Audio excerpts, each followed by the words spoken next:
दोस्तों, मेरे चैनल पे आपको बहुत ही डिफरेंट डिफरेंट वीडियोस देखने को मिल जाते हैं। खासकर कनाडा इमिग्रेशन की बात करते हैं हम। अगर हम ऑस्ट्रेलिया पीआर की बात करें, बहुत लोग मुझसे क्वेश्चन भी पूछते हैं, मैं लोगों का असेसमेंट भी करता हूँ, साथ ही साथ अप्लाई करने में भी आपके हेल्प करता हूँ।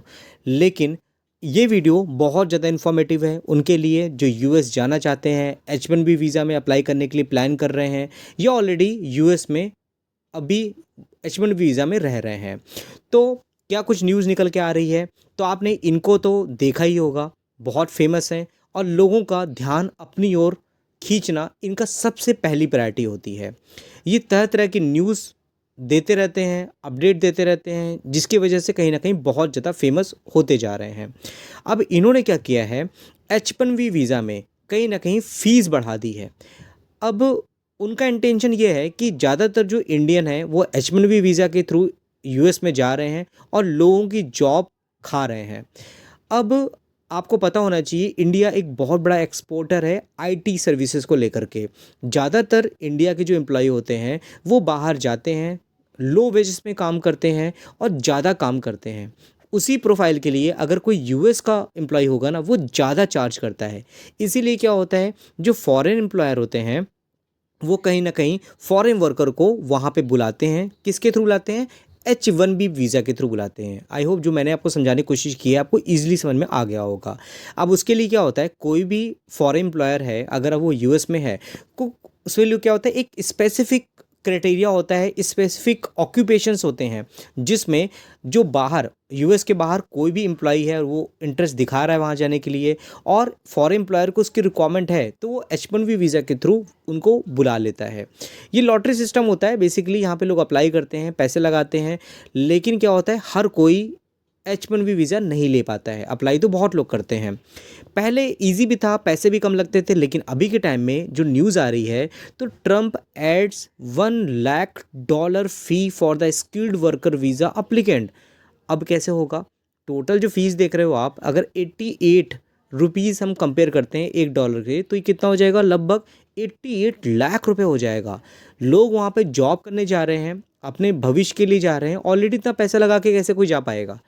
अगर आपके पास पैसे हैं तो अलग बात है, जिसके पास पैसा नहीं है आप मुझे कमेंट बॉक्स में बताइएगा, आपको क्या लगता है ये क्या सही डिसीजन है? इसका इम्पैक्ट सिर्फ इंडिया में ही पड़ेगा या तो यूएस की इकोनॉमी में ही पड़ेगा? क्योंकि वहाँ पर क्या आईटी प्रोफेशनल्स हैं जो कम वेजेस में काम कर सके, जो स्किल्ड प्रोफेशनल की रिक्वायरमेंट होती है उस स्पेसिफिक क्राइटेरिया में, जो वहाँ पे सॉफ्टवेयर इंडस्ट्री को, आईटी इंडस्ट्री को ग्रो करने में अपना कंट्रीब्यूट, जो स्किल है वो कंट्रीब्यूट करते हैं वहाँ पर, वो कहीं ना कहीं वैसे लोग वहाँ मिलेंगे कि नहीं मिलेंगे? अब क्या होगा, इंडिया से Trump H1B visa fee hike could disturb families. बहुत लोग की फैमिली है जो ऑलरेडी वहाँ पे रह रही है, बहुत लोग जाने का प्लान कर रहे हैं, बहुत टाइम से लोग यहाँ पे ड्रीम होता है लोगों का जाना यूएस। अब कहीं ना कहीं इफेक्ट तो होता हुआ दिखेगा ही। साथ ही साथ अगर आप देखोगे, H1B visa life fee raise will hurt US more than India. क्योंकि यूएस के एम्प्लॉयर को भी तो रिक्वायरमेंट है ना कि जो स्किल प्रोफेशनल है, भले ही कम वेजेस में काम करते हो, लेकिन जो स्किल प्रोफेशनल इंडिया में होते हैं वो कहीं ना कहीं काम भी तो स्पेसिफिक करते ही है ना। तो कहीं ना कहीं ये जो ग्लोबल ट्रेड होता है ना, कोई कहीं जाता है कोई कहीं जाता है, हर पूरी कंट्री जो होती है एक दूसरे से लिंक्ड होती है। तो जो किसी भी कंट्री की इकोनॉमी में कोई इफेक्ट पड़ता है तो उसका कैस्केडिंग इफेक्ट पूरे ग्लोबल इकोनॉमी में पड़ता है और इसका असर भी आपको ग्लोबल इकोनॉमी देखने को मिलेगा। अब इसकी वजह से होगा क्या कि जो लोग H1B वीज़ा लेकर के यूएस जाना चाह रहे थे, वो लोग कहाँ जाना चाहेंगे? कनाडा इमिग्रेशन अप्लाई करना चाहेंगे, ऑस्ट्रेलिया इमिग्रेशन अप्लाई करना चाहेंगे। तो आपका अगर इंटरेस्ट है कि बाहर कंट्री में जा कर के सेटल होना है, आप यूएस जाना चाह रहे हो, तो कहीं ना कहीं कनाडा का ऑप्शन आपके लिए हो सकता है। कनाडा इस समय पे स्टेम प्रोफेशनल को बहुत प्रेफरेंस दे रहा है, वहाँ की रिक्वायरमेंट है, वो चाहता है कि स्किल प्रोफेशनल वहाँ पे जाएं, वहाँ पे रहें, वहाँ की इकोनॉमी स्ट्रॉन्ग करें।